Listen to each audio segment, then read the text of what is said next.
What's the most epic game you've ever played in? I just finished a grand strategy wargame with 24 players, a full world map, and all the intrigue and strategy of diplomacy. This video is a snapshot of that game as well as an interview with the game designer. If you're interested in getting involved in the game in the future, stick around to find out about some interesting developments that the designer has in mind on Legendary Tactics.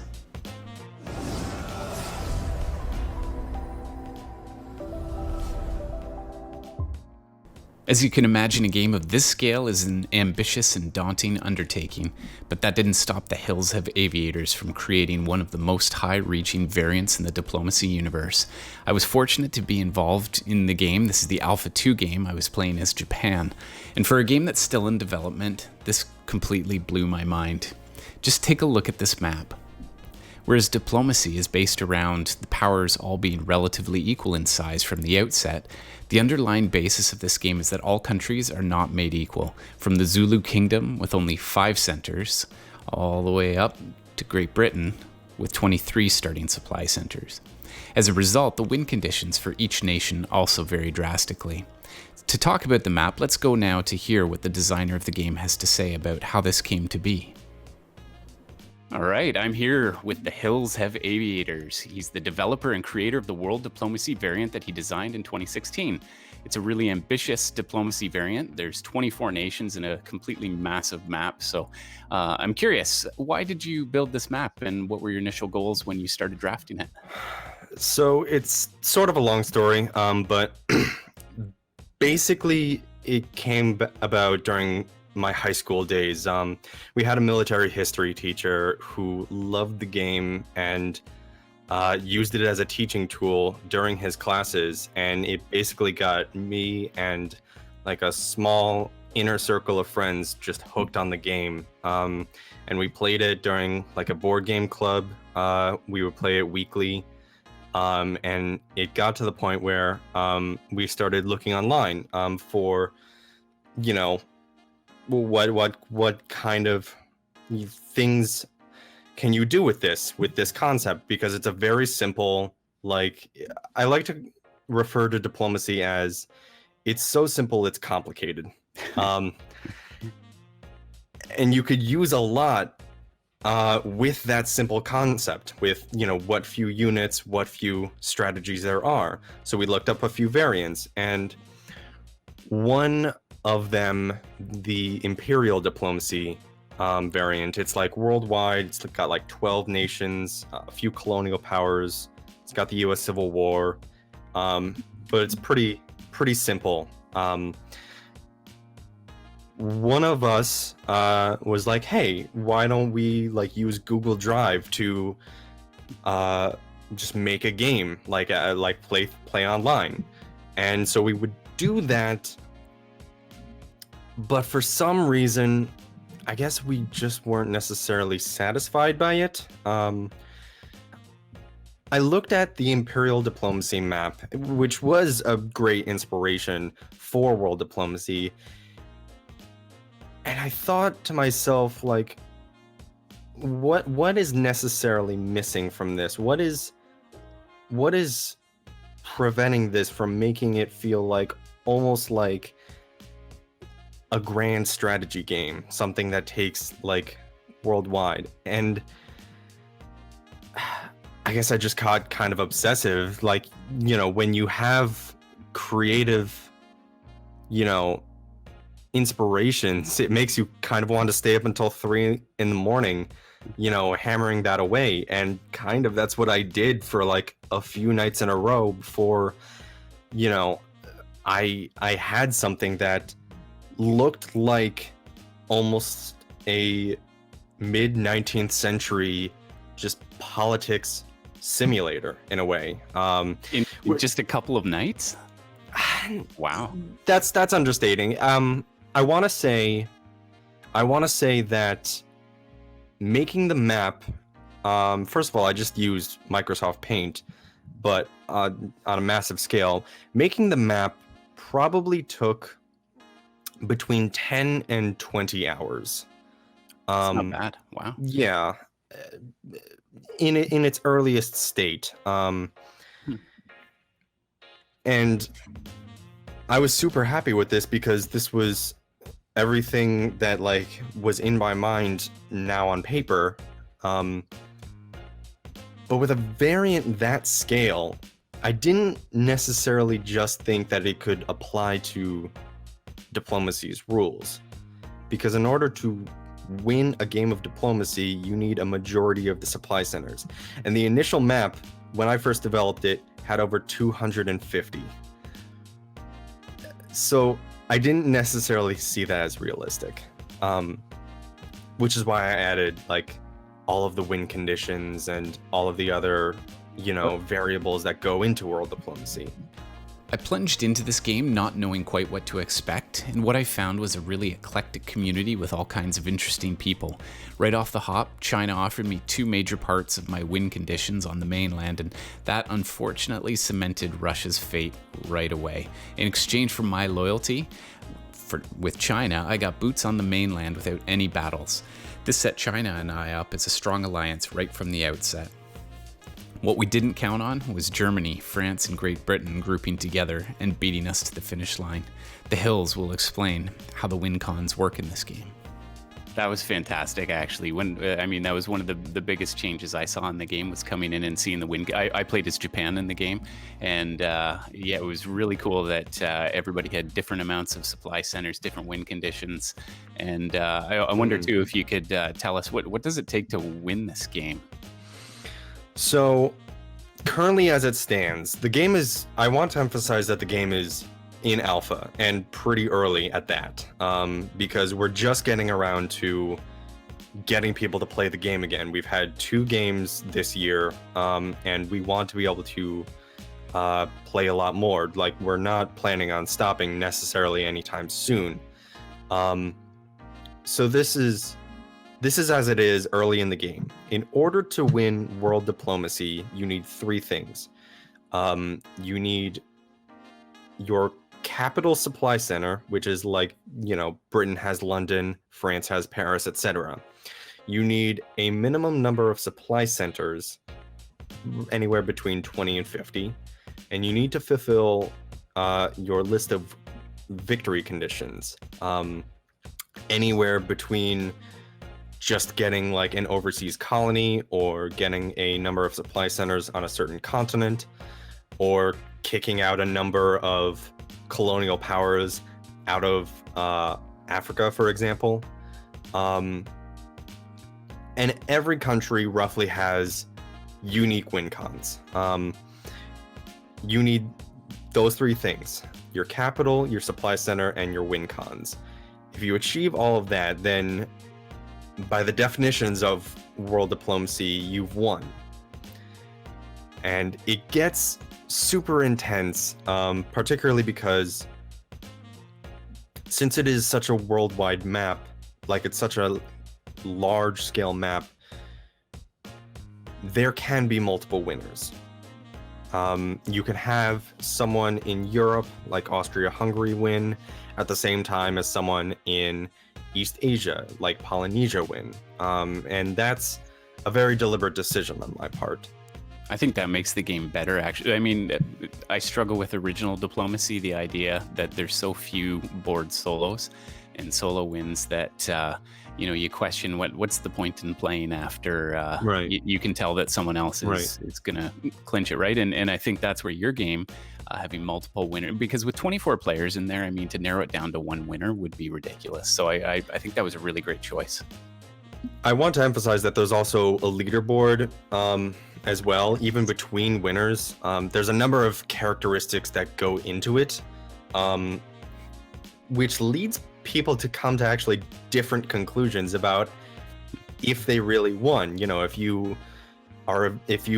earned all of your win cons, but you have 4th place, did you really win? And I think that's a very fascinating part of it. Everyone can look at their own ranking and think, I think I'm happy with this, but was it the best I could do in this specific game? And I think that's a really important part of it. One of my secondary goals was to get boots in North America, so I built one of the world's greatest fleets and set sail. I managed to work a deal out with the United States to meet my win condition. And this is where I ran into the wall of Great Britain, Germany, and France. Some post-game insights from the Hills really gave me some ideas into the strategy of these leading powers. But I couldn't imagine playing as Great Britain or even France had centers all over the map. You need to be a special kind of crazy in order to be able to play Great Britain or France. And hopefully they're not listening. I've seen them and how they work. They are very fascinating people. I admire them. I honestly am not certain if I could play Great Britain myself in my own variant and do it justice like the players of Great Britain thus far, because they've done excellent jobs. They've had, excellent results, especially considering Great Britain was one of the winners last time in the most recent game. I think it's very fascinating. You must have some insights as sort of the grandmaster who gets a little sneak peek into everything, into the strategy of the game. Why do you think, so France, I think, came out with the best result, Great Britain, Germany. Why do you think they had so much success in this game? So, since the game is in its very early stages, there are a lot of kinks to it. And as a result, some of those kinks can be exploited by players. Exploited is a harsh word because they were using all of the rules that I had set out for them to their fullest extent, and they played completely within those rules. One of the consequences of the fact that multiple players can win and the game would end when specifically 6 players have achieved their win cons, you can set up alliances so that number of people in that alliance would eventually win as long as they all work together. Right. The prisoner's dilemma almost. Kind of, yeah. But it's kind of like the prisoner's dilemma solved, because since there were 6 players who had won, they had actually set up a 6-person alliance where they sat down and said, okay, we're going to do whatever we can to make sure we are the winners of this game. And that's exactly what they set out to do. We're referring to it in the community as a G6 alliance. They called themselves the Illuminati. It's brilliant, though. I love that they did that and they managed to stick together, because in diplomacy, I mean, those alliances can fall apart so fast. So in the previous game, there was another effort to do that, but that fell apart after a year, just because of certain conditions that had made it fall apart. For example, in Alpha 1, the G6 alliance in Alpha 1 consisted of Spain, Japan, and 4 other nations. That fell apart after a year because Japan realized that he could get first place specifically by stabbing Spain. And that's exactly what he did. He won the game, and that alliance fell apart. So it's certainly possible, and it may need some changes for the game as a whole in the future, but there are very specific conditions that need to be met in order to make such a tight-knit alliance like that happen. And one of the goals moving forward is to not necessarily make those alliances impossible, but to put constraints on those alliances so that they are a difficult strategy to implement. Because it can be very rewarding to have all of your buddies win, but you shouldn't need to be able to do that without some extraordinary hurdles to cross over. But let's face it, I mean, gamers, when they're playing, they're looking for the loopholes. They're trying to find the best way, the most efficient way to victory. And I mean, so when as Japan, I set sail for North America, one of my win conditions was to have a presence in North America. And my thought is, I mean, I can do that by force, or I can do that through diplomacy. And that's the beauty of this game, is that in the end, I did it through diplomacy, but I did it with the threat of force. And so, I mean, if they have competing win conditions, they could just say, well, hey, you need this, I need that, let's trade. And so I don't know if you'll ever get around, forcing it a certain way. And I think you would forever be tweaking the game that way. But I do notice, though, Holland was interesting, because I think Dutch did fairly poorly in the first time around, and they did fairly well this time around. Was that a result of tweaking the rules a bit, or just did this Holland just play a lot better? Holland did receive some tweaking of the rules. They did get an adjusted win condition in India, which was a central part of their strategy this game around. But Holland was also a very focused player. They had very consistent communications, and they were also lucky because they lived in a certain time zone compared to the previous Holland, who was literally 12 hours behind us. So they had constraints that other players didn't necessarily have. And that was the case in Alpha 2 as well. We currently have players from Australia, from Turkey, real life Australia and real life Turkey. And our former Holland player was from the Philippines. So cool. It really does kind of bring people I would never meet otherwise together into a shared interest. I think it's very fascinating, and I'm very thankful for it. That's awesome. You did a great job with it. If we take a look at the winners of the game and how their power grew, we can see that it was their loyalty to each other that cemented a place on the podium for each of them. In the end, I was maneuvering 15 pieces around, which, by the way, is way harder than it sounds when you're taking into account all the possible attacks, supports, and maneuvers by your opponents. I mean, compare that to regular diplomacy, where you're working from the beginning with 3 units.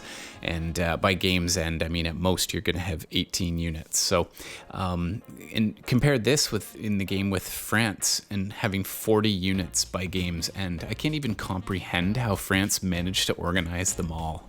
It was very impressive, frankly. Any plans to automate the process at all and get into, would you ever consider turning this into an app that anyone can buy and play?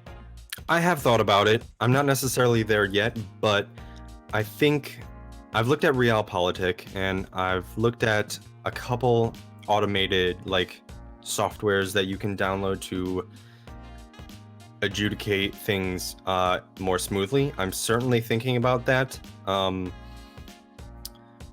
And if the variant gets bigger and the community that we have grows, we only have about 75 people who are actively devoted right now just from the 2 games. That'll grow. If this community grows in an exponential rate, I'm pretty much going to have no choice eventually to try and automate the process, and I'm certainly thinking about doing that.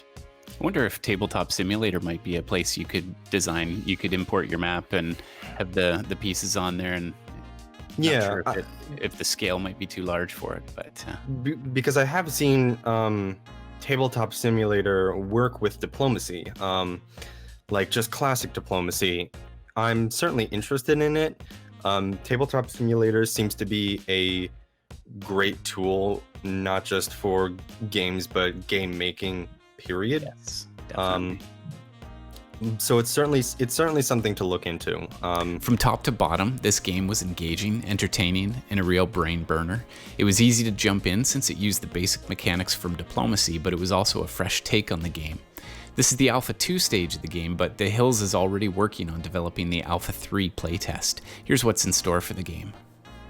Need to ensure that as many people who want to play the game as possible can do so. Last game, we had severely underestimated our number of players who wanted to play the game. Since there's only 24 slots, we can only have 24 players, but we had 40 entrants. Wow. How do we filter that in? You need to run 2 games. You need to run 2 games, which I'm glad you mentioned that. Since we have such high demand, we're actually planning to do that for Alpha 3. We're planning to run multiple games for Alpha 3. I am tasked with finding an adjudicator and an adjudicator's assistant, and I'll need to train them in basically running world diplomacy. I'm very excited to do that. I'm very excited to see the dynamic with multiple games. Growth is our goal. We have stretch goals as well. If we have enough players for 3 games, we can try and make that happen too. That's impressive and somewhat insane. It's rather insane, but we'd prefer to be ambitious, because this is something that a lot of people just looked at and kind of fell in love with. It's really something that's bigger than me, by far. Really, I'm just someone who makes edits to the map and runs a game. It really does take on a life of its own when you get all the people huddling in rooms and forming alliances. Absolutely. I don't know what it was about this game when I saw it advertised. It compelled me because I thought, wow, diplomacy on a world scale with 24 players, that just sounds ludicrous. But it was a ton of fun. I really enjoyed myself. I think it was actually in an initial message that you said that the players in the game are scholars of history, testing the guns of war. And now that you've had a little bit of time after the game, and can you tell me, are there any developments specifically that you're working on now? And how are you planning to refine the game going forward? So we are currently working on Alpha 3. And we do a transition, from one version to another, like a full transition. We did one for Alpha 1 going into Alpha 2. I will say right now, Alpha 3 will look way different than Alpha 2. It will look significantly different. The visuals might look necessarily the same, but I think we have more changes on our plate going into Alpha 3 than we did with Alpha 2. For the previous version, we were mostly just working out obvious mistakes with the map because it hadn't been edited in a few years. And so Alpha 1 was basically a way to just get people to figure out, okay, what's blatantly wrong so we can fix it in Alpha 2. They'll find it in a hurry. That's Alpha 2 has... It's a lot more polished, but it also has a lot more fundamental things that we'll need to work on.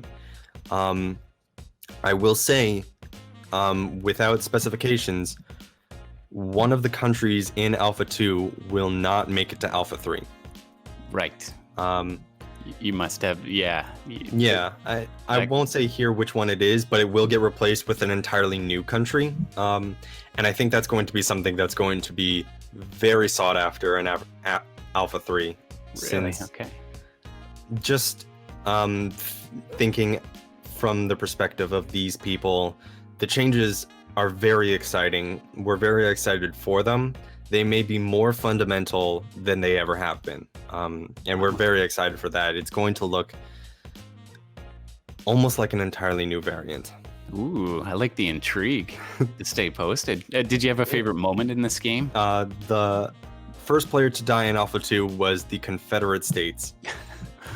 And yes, the last, that was tragic. And it was very tragic. The last place that was colored Confederate gray was Idaho, which doesn't make any sense, but it stayed that way for a couple of years before the Union basically just marched over it and crushed it. And it just became a self-serving kind of meme where part of the lore of Alpha 2 was just that the Confederacy was collapsed and started a religious cult in the mountains of Idaho, which is just the plot of Far Cry 5. Yeah, fantastic. But we made it our own. So yeah, that was just one of the things that kind of brought itself to life, just through the interactions between the very active, just very interested players. And I'm super thankful for their interest because You can see it in the memes that they make. You can see it in the jokes that they tell each other, the inside jokes. And I think world diplomacy and any variant that gets played enough kind of develops into that kind of community, kind of a meta in a way. And yeah. I'm just thankful to have that. Yeah. Oh, it's great. There's something about diplomacy players where you can stab someone hard in the back and then turn around and shake hands in the next turn and say, "Hey, man, that was great. Well done. Now let's get along." Right. I'm basically thankful for anyone who played either game, in Alpha 1 or Alpha 2, because they're essentially playtesters for what is hopefully going to be a massive variant, a almost kind of like a grand strategy game. Absolutely. I give it a resounding thumbs up, that's for sure. But that's fantastic. Thank you. I really appreciate it because, since it's in its alpha stages, you almost have to kind of give it the benefit of the doubt a little bit. And even then, I'm just thankful for how dynamic both games have been so far. And it just makes me excited to see, what new games are going to be like. How are people going to react to the changes I make? What will this evolve into? I already have my own plans for that, at least for Alpha 3 and Alpha 4. And I really, really am just excited to continue this at least up until 2021. So that's just exciting news. That's really cool. Well, I have to say, it did not feel like a game in development to me. It felt like a fully polished. I mean, it helps that you have the diplomacy framework for the basic rule set coming in as a. I hadn't played I haven't actually played any variant other than traditional diplomacy, so this was really refreshing for me. But I certainly appreciate you including legendary tactics in the game. And absolutely. Thanks so much. On behalf of all of the World Diplomacy players, I'm sure they want to thank you as well. I'd love to extend my thanks to you for running a really professional and smooth game, and wish you the best of luck, and look forward to seeing what you do with this for the third version. Yep, Alpha 3. Thank you very much, man. That's great. And thank you for having me on your channel. It's an extremely well-made, super in-depth channel, basically for anyone who is super into strategy games. I know I really enjoy it myself, and just thank you for having me on. It's such an honor to be a part of this. I haven't even begun to digest all of the intricacies of the alliances in this game and all the battles that raged across the globe, but I hope that from the footage I've shown you of the game that you'll be able to spot some elements of the game that I haven't covered. If you played in the game, please leave comments below and offer your own insights into it. If you haven't stabbed anyone or anything recently, please stab the like button. It also helps us if you join the Legendary Tactics Alliance by subscribing. Thanks for your time, and thanks very much to the Hills of Aviators for joining us on Legendary Tactics today.